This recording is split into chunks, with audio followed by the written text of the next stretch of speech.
So there's political independence, there's economic independence, and there's cultural independence, right? Exactly. So the only thing the colonialists gave us and gave in was the political independence, right? And that's like, I think, the worst type of the independence. I think rather they would have given us the cultural and the economic, and they would have stayed with the political, because the political brings more problems than solution, right? Exactly. So we never achieved or gotten our cultural independence, because right now we are communicating in English. It's not our mother tongue. We all know our mother tongues, right? Yeah, but because of colonialization, we are speaking in a colonial language, right? Yes. Economic independence, we don't even have it. That's why I'm a big supporter of Julius Malema and his party movement, the Economic Freedom Fighters, because at the core, he believes that we are still fighting for economic freedom, because Africa was never given economic freedom, right? But today, we are mostly talking about the cultural independence that we never got. So cultural independence is something that we have to fight for, and it's not an easy fight. You can't take a gun, or you can't do a coup. It's something that's more personal, where you try to persuade the person who doesn't even know. First of all, they are actually still colonized, right? Yeah, it's too, like, we have two problems. First of all, to convince the actual people they're still colonized, like there's like everything they do, everything they watch, everything they wear, everything they eat is just like Eurocentric, European, or, like, for me, I usually like to call it Western, right? Like, Yes. like it's Western influence, right? The media, the food, the clothing, the entertainment, the music, like all of it is like Western. So the first problem is trying to convince somebody they're still they're still oppressed now. And the second problem is, after that, okay, now once everybody know, like, okay, they have seen there's a problem, I'm still colonized mentally, culturally. How do I fix this problem, right? And now I think even now that's had a solution, but I think when when you have a big problem, the best way to solve it is you start with what you have. You just don't talk about the problem. And for us, we started with what we had. YouTube is a free platform. You don't need like uh, like any money to start the endeavor, because majority of everybody watching us already has a smartphone, right? Yes. All you need is a smartphone and a voice.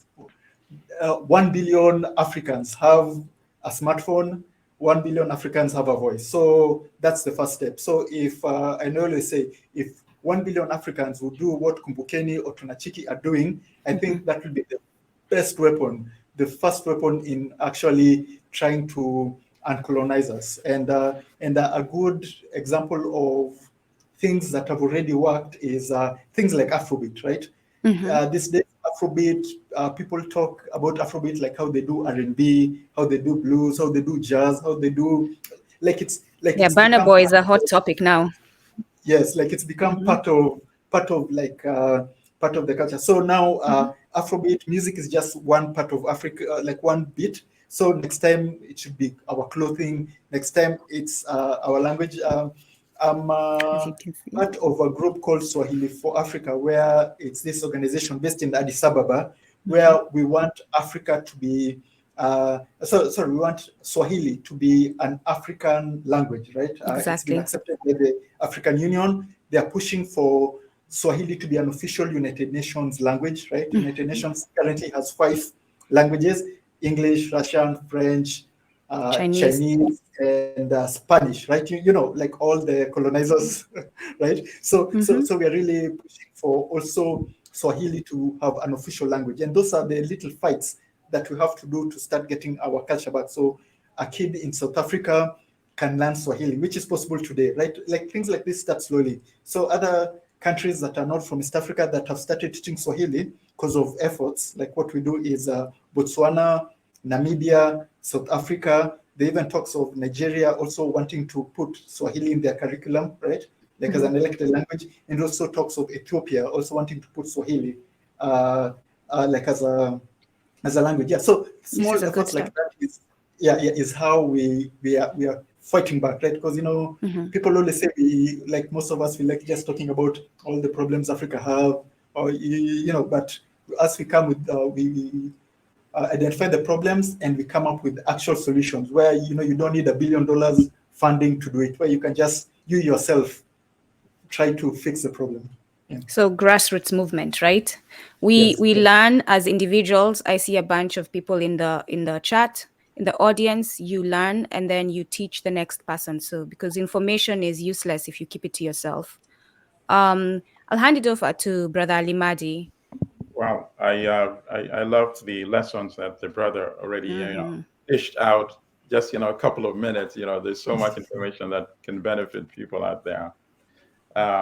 Maybe the brother can elaborate, though. I like how he broke down the types of independence: political, economic, and cultural. Sure. And so I have my concern whether we actually ever even achieve political independence. Yes. Or whether they just said, okay, now let's select a few. There's a flag. Or the suits, these suits that the Europeans are wearing, it's all US now. So maybe you can touch on that a little bit. But I also wanted, because you talk about decolonizing the mind. So listeners, I would like to recommend 2 books: Decolonizing the Mind by Ngugi wa Thiong'o, who's of course Kenyan born, one of the greatest writers, literature in the world. And also the late Okot Bitek, Africa's Cultural Revolution.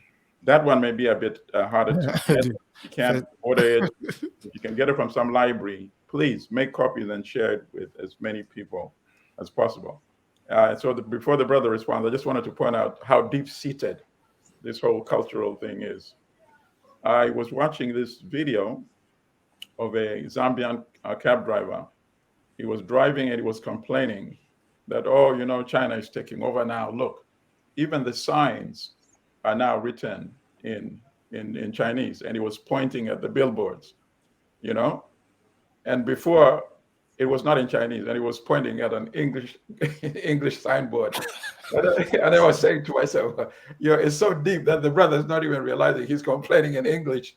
But go ahead, the floor is yours.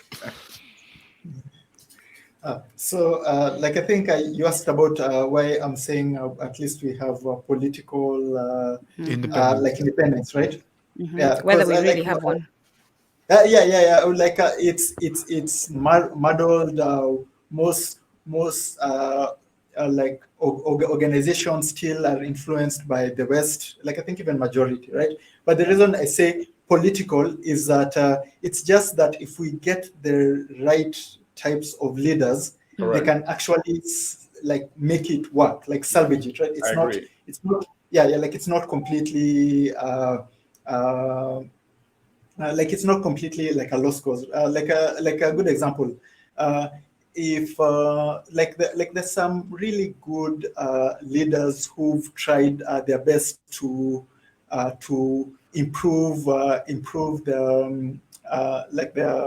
their countries. Like a good example is recently there's this video we wanted to post of this minister in Benin Parliament because he was crying, right? Mm-hmm. So the reason he was crying is because the speaker had just announced that Benin is Africa's largest cotton producer, right? Mm-hmm. And before he took his post, he was the Minister of Agriculture.